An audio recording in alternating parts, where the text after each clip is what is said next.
richesse durable et droiture. Ceux qui m'aiment et me cherchent tôt me trouveront. Actes chapitre 13, verset 21 au verset 23. Et ensuite ils demandèrent un roi, et Dieu leur donna Saül, fils de Kish, homme de la tribu de Benjamin, par l'espace de 40 ans. Et quand il l'eut destitué, il leur suscita David pour être leur roi, à qui il rendit aussi leur témoignage. Qui témoigne? C'est Dieu. Dieu est sur le point de rendre témoignage que j'ai trouvé David, fils d'Isaïe, un homme selon mon cœur. Qu'est-ce qui le qualifie pour être un homme selon mon cœur? Son insistance pour que ma volonté soit toujours accomplie. Maintenant, regardez comment ces gens gagnent leur titre. La plupart du temps, nous ne connaissons que leur titre, mais je vous montre maintenant ce qu'ils ont fait. Comment ils sont allés loin. Quand il s'agit des amis de Dieu, il dit: tu m'as fait quelque chose qui m'empêche de te cacher des choses. Je te donne assez à la connaissance comme preuve d'amitié. Lorsqu'il s'agit maintenant d'un homme selon son cœur, il dit: j'ai discerné que cet homme mourra en faisant ma volonté. Et je lui ai donné un titre d'homme selon mon cœur. Dieu témoigne, ce n'est pas un prophète qui parle ici. Un homme qui poursuit mon cœur, pas qui poursuit le trône. N'oubliez pas que l'homme est un roi, mais pourtant, Dieu ne parle pas de son trône. Il abandonnera son trône pour chercher le cœur de Dieu. Et Dieu a dit: cet homme est un homme selon mon cœur. Pourquoi? À cause de son insistance pour que ma volonté soit faite. Verset suivant.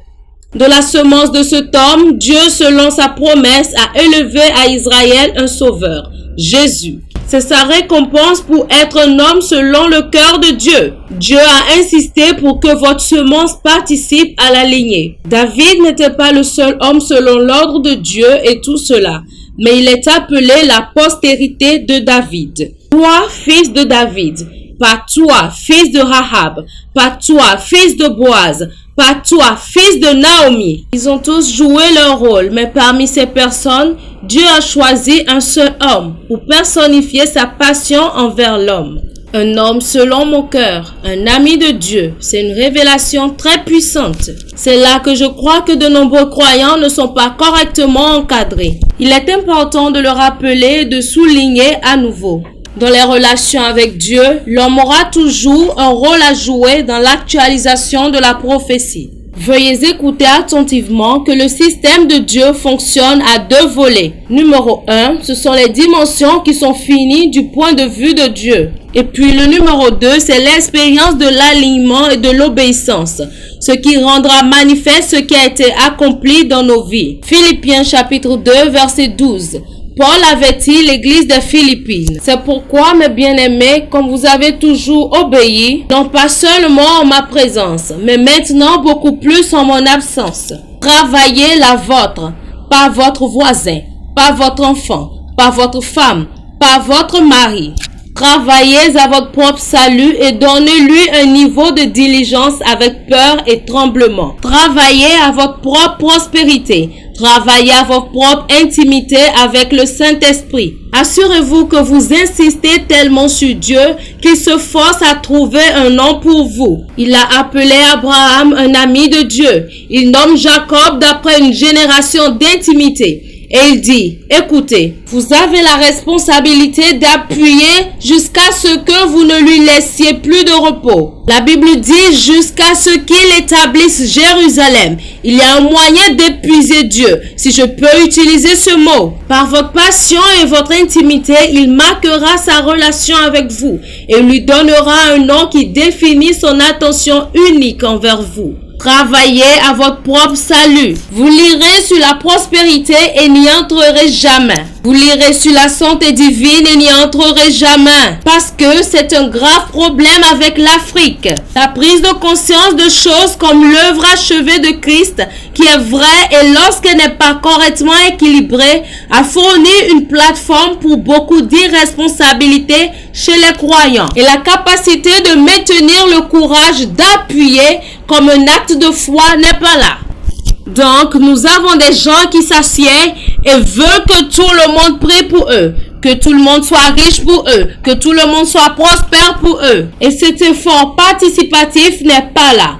Ainsi, beaucoup de gens veulent connaître le Saint-Esprit. Et ils pensent que la clé pour connaître le Saint-Esprit est de recevoir une transmission d'un homme qui connaît le Saint-Esprit. Ce que vous allez recevoir dans cette transmission est une échelle que vous monterez. Vous l'escaladerez par la prière. Vous le gravirez à travers votre relation. Vous l'escaladerez à travers le sacrifice des instructions que Dieu vous donnera, qui ne sont pas pour tout le monde, mais pour vous seul. Vous êtes sur le point de manger et Dieu dit, retourne l'assiette. Que tu jeûnes pendant une semaine. Vous lui demandez si c'est pour tout le monde. Il dit, c'est pour vous seul. Vous dites, mais pourquoi moi? Il dit, je pensais que tu voulais un nom. Un nom qui définit l'étendue de mon intimité avec toi. C'est la voie qui mène à une telle possibilité. Maintenant, il y a des récompenses lorsque vous travaillez autant. Physiquement, maintenant, nous avons ce que nous appelons un traitement régulier des clients, que ce soit à l'hôtel, à l'aéroport ou ailleurs. Nous avons ce qu'on appelle un traitement prioritaire. Maintenant, le gouvernement nigérien n'autorise pas le favoritisme, mais les divers sacrifices des gens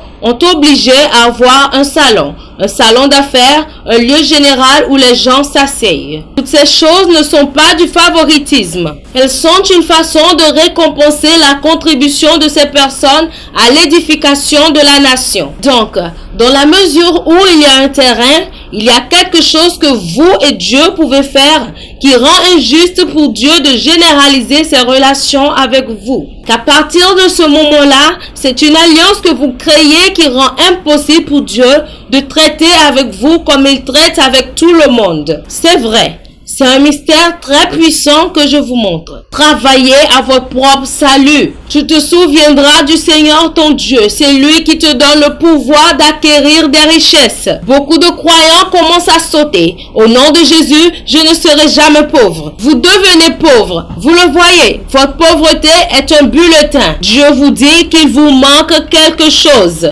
Je ne serai jamais pauvre. Je ne suis pas sarcastique.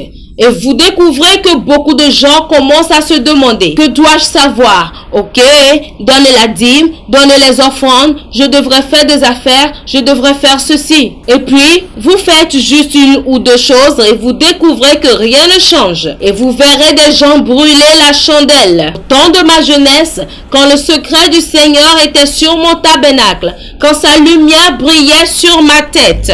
Il y a une lumière qui brille sur votre tête. Il y a celle qui brille sur vos pieds. Celle qui brille sur votre tête vous donne l'illumination. Il dit qu'il y a un esprit dans l'homme. Si vous n'avez que celle qui brille à vos pieds, vous continuerez à marcher. Mais laissez-moi vous dire la vérité. Vous avez besoin de celle qui vous donnera accès à la connaissance. Travaillez à votre propre salut. Ton ministère qui grandit est un dur labeur. Derrière quelque chose qui marche, c'est quelqu'un qui travaille. Travaillez avec diligence, avec passion, avec zeste. Derrière chaque entreprise qui fonctionne, c'est la faveur. Chaque maison est construite par quelqu'un, mais Dieu est toujours le constructeur. C'est un ministère, cette question d'être un travailleur. Ce langage travail, les croyants ne l'aiment pas. Ils diront, pourquoi dois-je travailler? Genèse chapitre 2. Après que Dieu créa l'homme et la femme, il vient maintenant prendre de l'agile. Dieu le Créateur, qui parle et crée, a utilisé sa main et non sa bouche seule. Lorsque vous lisez le chapitre 1 seul, vous êtes trompé parce que c'est là qu'il a parlé et l'a créé dans le domaine de l'esprit. Vous devez aller au chapitre 2 et voir Dieu l'ouvrier. Pas seulement Dieu l'orateur. Il faut plus que parler pour construire un destin. Vos mains doivent se tâcher. Vous baisserez les bras et vous y arriverez. Il y a des gens qui cherchent juste à être communiqués, à chercher des prophéties bon marché. Et il y a une place pour ces choses. Mais elle n'est activée que pendant que vous travaillez. Alléluia. Beaucoup de gens vont rester pauvres. Ce n'est pas une prophétie négative. Je pourrais avoir des douleurs pendant que je dis cela. Beaucoup de gens vont rester médiocres dans leur vie. Beaucoup de gens peuvent ne jamais maintenir le niveau d'influence et de grâce qu'il faut pour faire naître les desseins de Dieu de génération en génération. Et ce n'est pas nécessaire. car Dieu a décidé d'utiliser les autres. C'est votre engagement individuel. Élisée n'a jamais été censé être un prophète. Élisée était un fermier, mais il a suivi Élie et a dit que je me fiche de ce que tu vas faire de moi. Je dois porter quelque chose. Il y avait déjà des fils de prophètes. Le prochain prophète devrait sortir d'eux. Mais quelqu'un a dit, je ne peux pas mourir en cultivant. J'ai commencé à cultiver, mais je te suivrai jusqu'à ce que quelque chose arrive dans ma vie. Nous définissons nos réalités par le fait de poursuivre sans vergogne la clé du royaume jusqu'à ce que quelque chose vienne du ciel dans notre vie. Établissez vos propres finances avec peur et tremblement. Homme de Dieu, asseyez-vous, travaillez votre ministère, travaillez vos prédications. N'attendez pas simplement la transmission qui vous apprendra des versets. Ouvrez votre Bible, notez les versets, écrivez-les. Quand les autres dorment, réveillez-vous. Il y a une dimension de travail de la grandeur. Aucune transmission ne le remplacera. Vous ne vous asseyez pas et ne jeûnez pas avec des inventures comme vous le faites dans une onction peu commune. Vous blaguez, vous priez de temps en temps, quand vous voulez, 1 heure par an, 2 heures par an. Non, achetez les livres et lisez votre chemin vers l'excellence. Utilisez votre diligence pour créer un espace pour vous-même dans le destin.